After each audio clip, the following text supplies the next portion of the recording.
তোমাদের কি মনে হয় এত রকমারি খাবারের ভিড়ে আমরা সাধারণ খাবার খেতেই অনেকে ভুলে যাচ্ছি? আমার তো কিছু ক্ষেত্রে মনে হয়। তাই আজকে সকালবেলা ক্লাসে যাওয়ার আগে একদম সাধারণভাবে একটা মাছের ঝোল বানিয়ে নিয়েছি, একদম গতানুগতিকভাবে যেমনি সবাই বানায় ঠিক সেমনিভাবে। তবে দেখো, অপটু হাতে রান্না করছি, বড়িটাকেই ভাজতে ভুলে গেছি। মাছের ঝোলে বড়ি তোমরা হয়তো অনেকে ভালোবাসো, আবার কেউ অপছন্দ করতে পারো, তবে আমাদের বাড়িতে সবাই বেশ ভালোবাসে। আদা, জিরে, কাঁচা লঙ্কা বাটা দিয়ে আর একটু পেঁয়াজ কুচি দিয়ে এই মাছের ঝোলটা করেছি। আর আলুগুলোও ভাজতে ভুলে গেছি। বললাম না, অপটু হাতে রান্না, এইটুকু ভুলভ্রান্তি একটু অ্যাডজাস্ট করে নিতেই হবে। তবে সুন্দর করে মশলাটা কষাতে কষাতে ওভারঅল হয়ে যাওয়ার পরে টেস্ট কিন্তু একদমই বরকরার, সেখানে কোনো রকম কম্প্রোমাইজ নেই।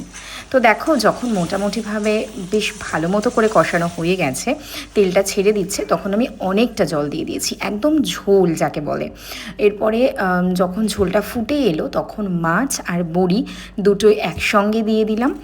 আর সেই সময়টায় না আস্তে আস্তে ফুটতে ফুটতে সারা ঘরময় একটা গন্ধ বেরোয়, এত অপূর্ব লাগে রান্নাঘরটা, এত সুন্দর গন্ধ বেরোয়। আসলে দেখো, কথাতেই রয়েছে মাছে ভাতে বাঙালি, তো এই গন্ধটা তো বাঙালির কাছে একটু হলেও ভালো লাগবে নাকি? তো এই হচ্ছে ওভারঅল রান্নাটা, একদম সিম্পল, একদম সুন্দর, বাট এটাকে আমি আজকে অনেক মিস করছিলাম, তাই ঝটপট করে বানিয়ে খেয়ে ফেললাম।